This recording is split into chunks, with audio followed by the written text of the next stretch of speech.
আমরা আজকে যাচ্ছি লোকনাথ বাবার দর্শন করতে আর পুজোও দিয়ে আসব। অনেক দিন থেকেই ভাবছিলাম লোকনাথ বাবার মন্দিরে যাব চাকলা, তো সঙ্গী সাথী না পেলে যাওয়া হয়।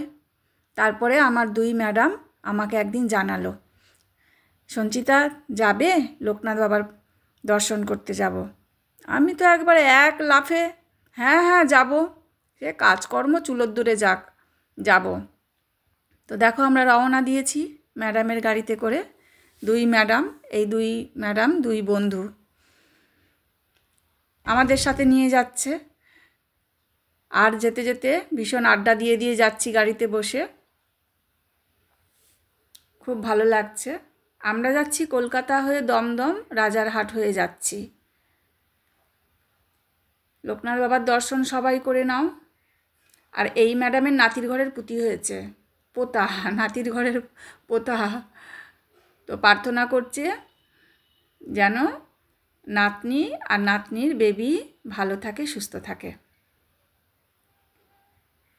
আমিও আমার নাতনির নামে পুজো দিলাম, আমার ছেলের নামে পুজো দিলাম, আমার মেয়ের নামে পুজো দিলাম।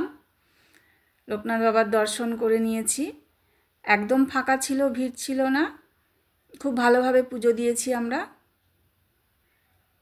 এবার একটু বাইরেটা আমরা ঘুরে ফিরে দেখব। জয় বাবা লোকনাথ। আর লোকনাথ বাবার মূল মন্দিরের পাশে মাঠের মধ্যে একটা মন্দির আছে, এখানে আমরা প্রদীপ জ্বালাতে এসেছি।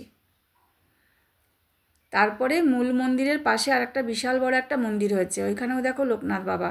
আর এখানে দুই সখী বসে আছে, আমি আর চন্দনাদি ঘুরে বেড়াচ্ছি চারিদিকে। চন্দনাদি এই প্রথম এলো আমাদের সাথে, তাই জন্য বেজায় খুশি, ওই জন্য অনেক ছবি তুলে দিচ্ছি, আমিও তুলছি অনেক ছবি। ঘুরে ফিরে সব দেখছি চারিদিকটা, খুব ভালো লাগছে। জয় বাবা লোকনাথ। আর তারপরে আমরা ভোগ খেতে যাব। টিকিট সিস্টেমে এখানে ভোগ 80 টাকার একটা টিকিট আছে, সেটা দোতলায় বসে খাওয়ায়।